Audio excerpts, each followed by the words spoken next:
this class, we will be discussing regarding the language and literature during the period of Sultanate, though we will be keeping aside the literary creations of Persian and Arabic. It is a huge corpus, and we will be concentrating mainly on the Indic languages and dividing our discussion first focusing on the Sanskrit and the literary creations of Sanskrit, and in the second half we will be discussing regarding the regional languages, development and efflorescence of the languages of the regional variety.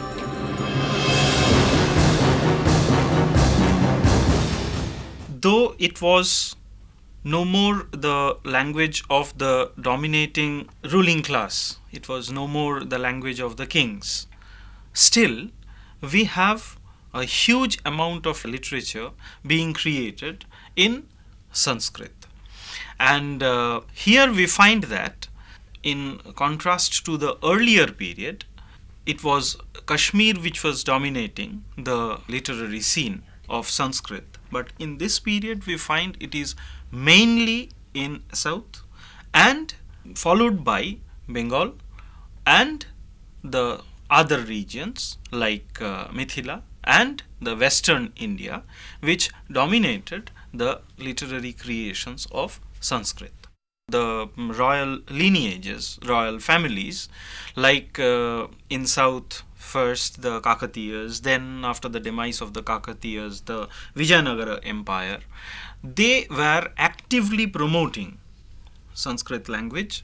Many of the political personages, the kings, they were themselves important literary figures, like for instance Prataprudra of Kakatiya dynasty. Then we have Krishnadevaraya or the Devaraya II, and followed by Krishnadevaraya himself, who took active participation in the creation of the Sanskrit compositions, and they had patronized in a big way the language creation, literary creations in their regions.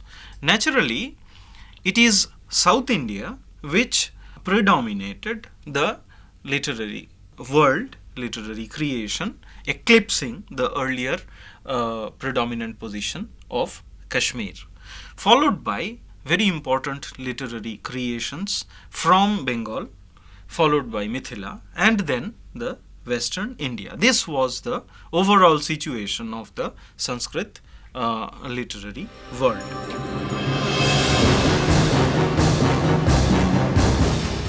We have the historical kavyas being created. For instance, Gadya Karnamritam, created by Sakalavidya Chakravarti, who was patronized by the Hoysala king, 3rd Ballal. Then we have Vidyaranya, who was versatile genius, being responsible for the establishment of the Vijayanagara kingdom. Then Madhavacharya of south. Then Kavi Sharbabhauma from south again donned the mantle of Bana himself. So there were a galaxy of literary figures in south.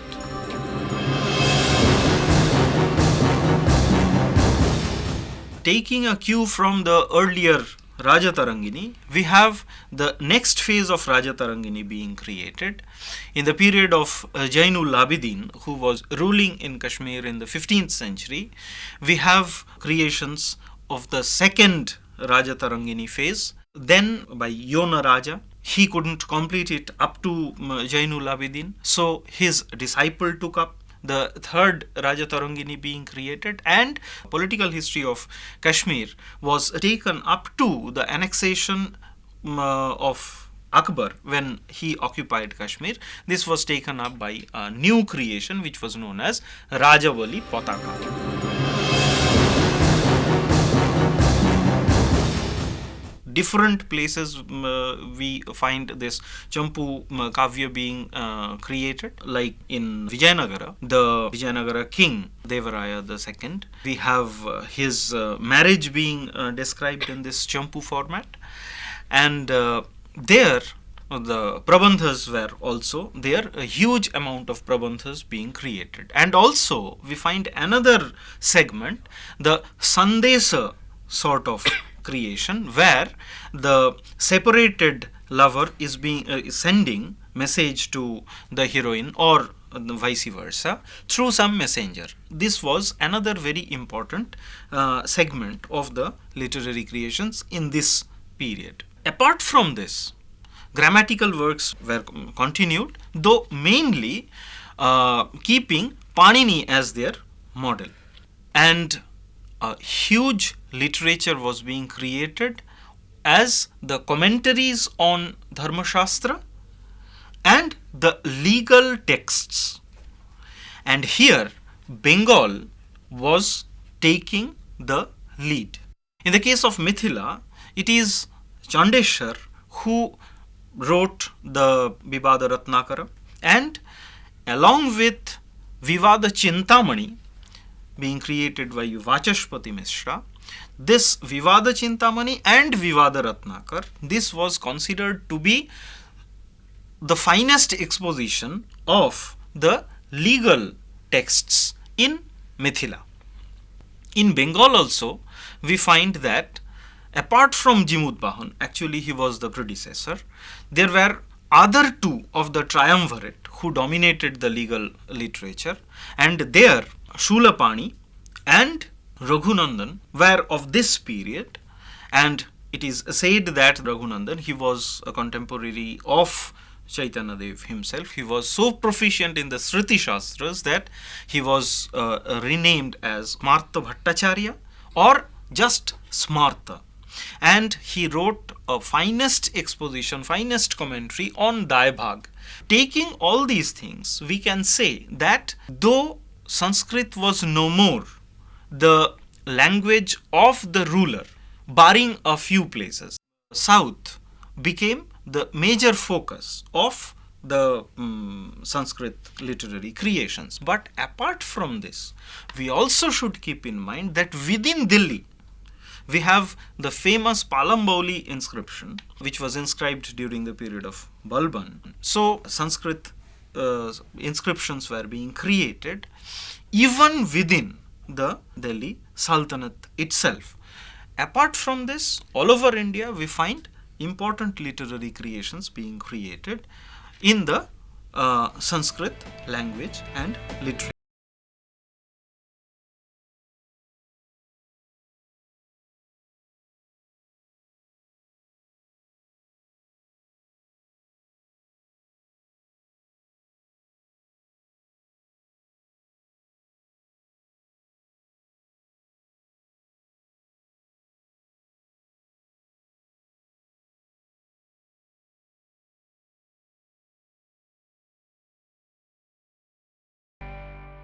So why is it that this period has such a lot of development in the regional language? This was not a very abrupt thing. This is the first thing that you should remember. Long-term development was going on with a very important phonetic innovation involved in it. The main development was from, say, Sanskrit through Prakrit, then the regional adaptations, Apabhrangsha, and in this period we find the full-fledged development of Bhasha, language. For instance, Tapta, being heated in Sanskrit. It becomes in Prakrit Tatta, and then in the Apabhrangsha and in the final Bhasha phase, it becomes Tata. What is happening? Number one, in the Sanskrit, you can say the doubling of the letters, it is being doubled in the consonant, and then in the final development phase, one of the consonant is being dropped, which is then balanced by the elongation of the vowel. So this type of developments were taking place. There we find that from Prakrit, the regional level Prakrits were being developed, from which we find the development of the Apabhrangsha. How? In the eastern part of India, Bengal, parts of Bihar, in Assam, we have the Magadhi dialect, Prakrit. Magadhi, Prakrit, and then the Magadhi Apabhransa.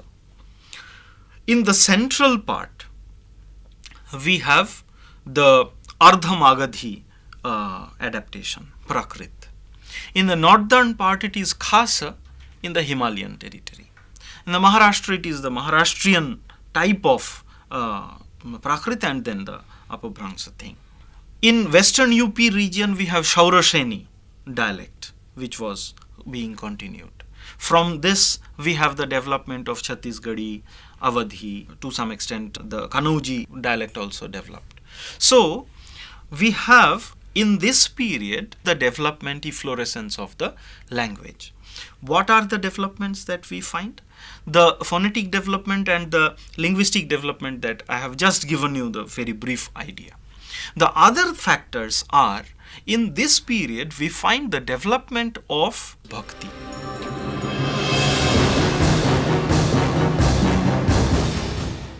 Elements of bhakti were already there. In South it started.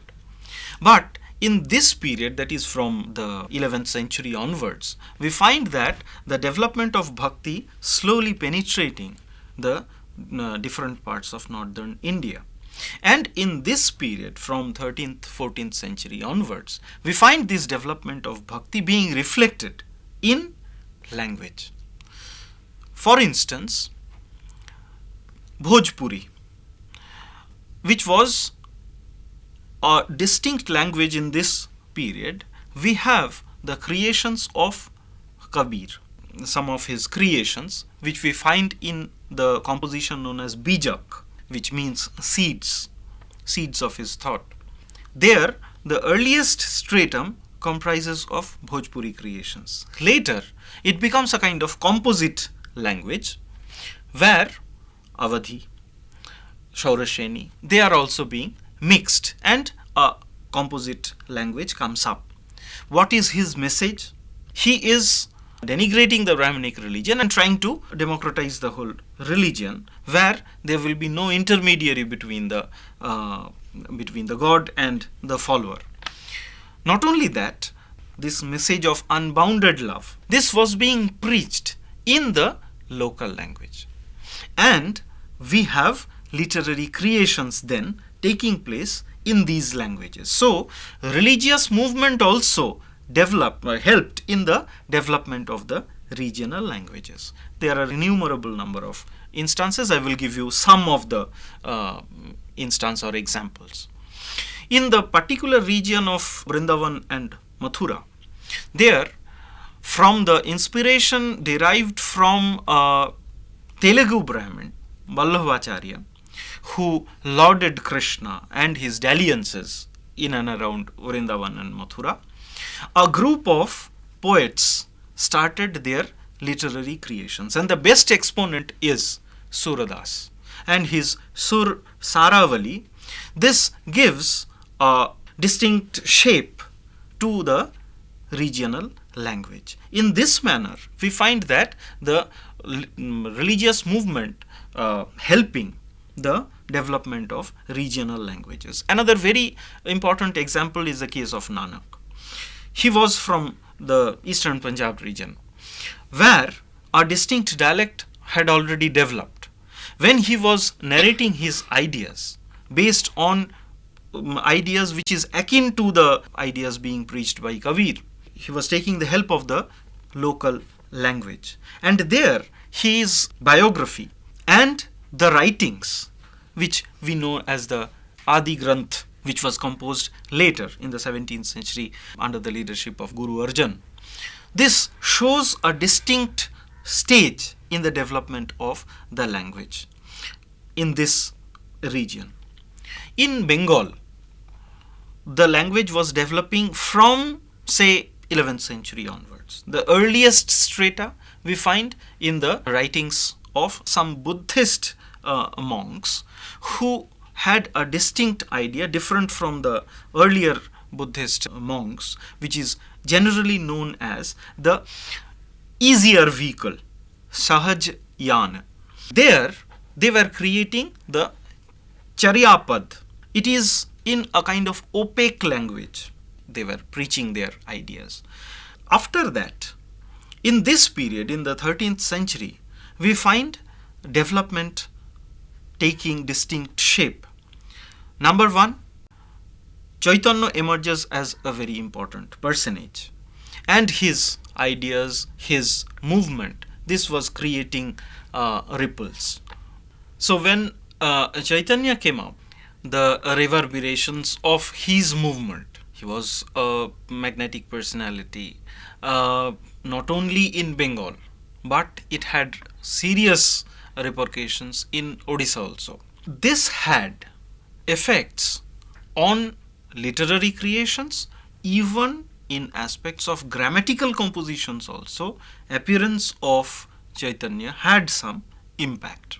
And obviously, 15th century can be considered to be a very important phase in the history of Bengal, particularly in the context of language and literature, because it was not just appearance of Chaitanya, obviously it was a watershed in the history of Bengal, but also the sultans, particularly Hussain Shahi dynasty, had given patronage, enormous amount of patronage to the local language and literature. Two of the close confidants of Hussain Shah himself, Roop and Sanatan, they became followers of Chaitanya, later settled in Vrindavan to give a distinct shape to the Vaishnavite church in Vrindavan, and also they were important literary figures themselves. One of the anthologies, Padavali, was created by Roop, and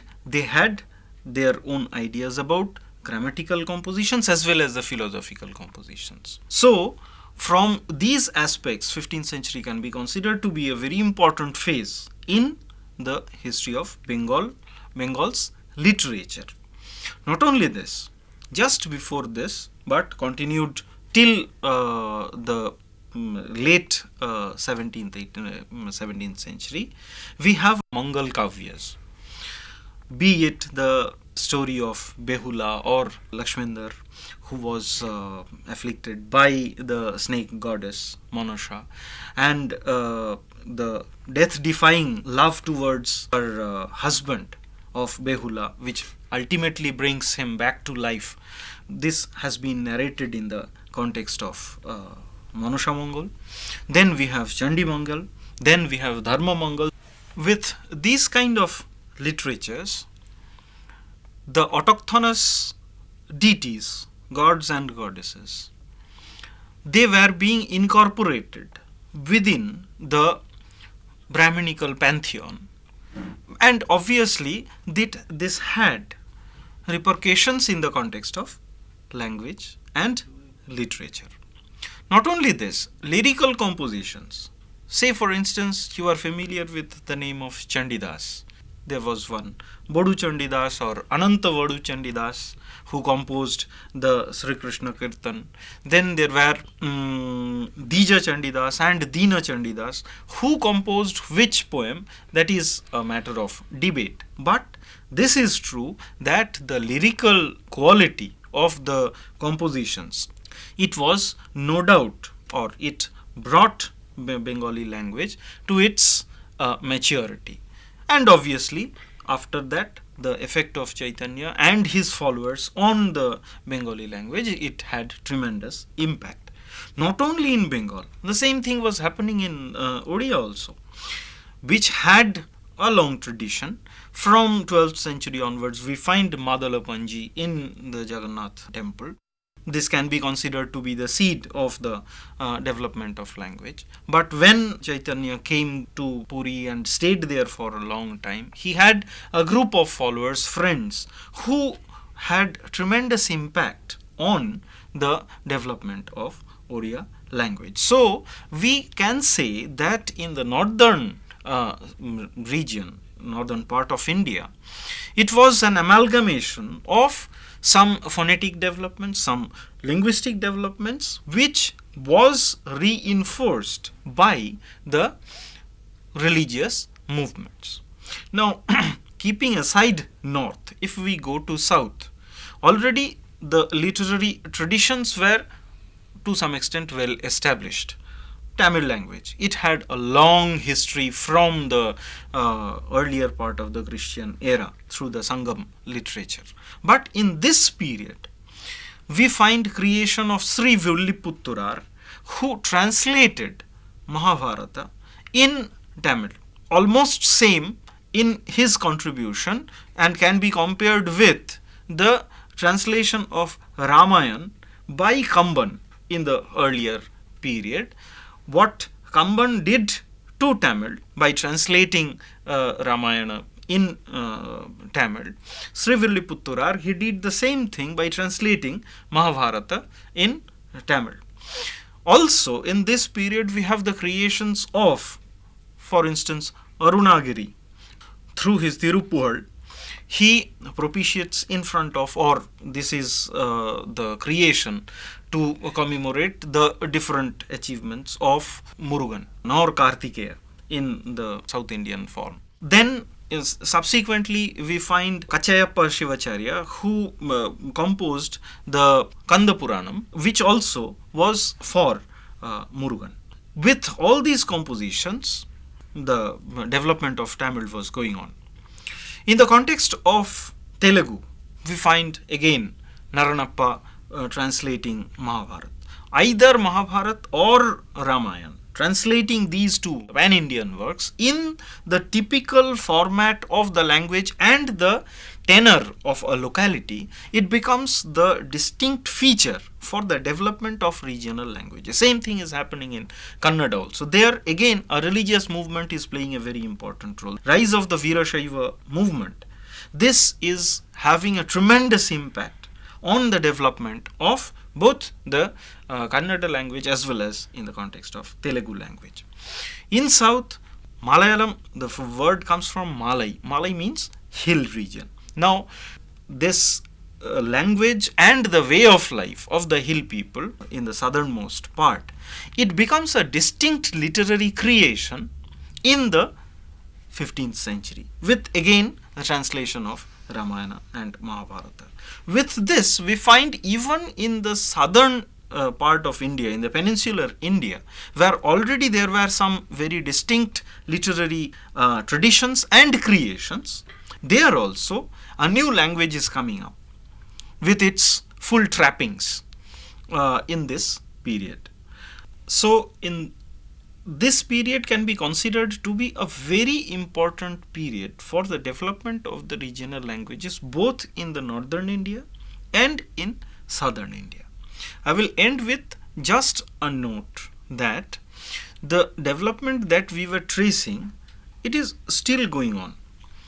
The dialect which was prevalent in and around Delhi, which was known as Khari Boli, in which actually Amir Khusru, the noted Persian poet, composed some of his writings.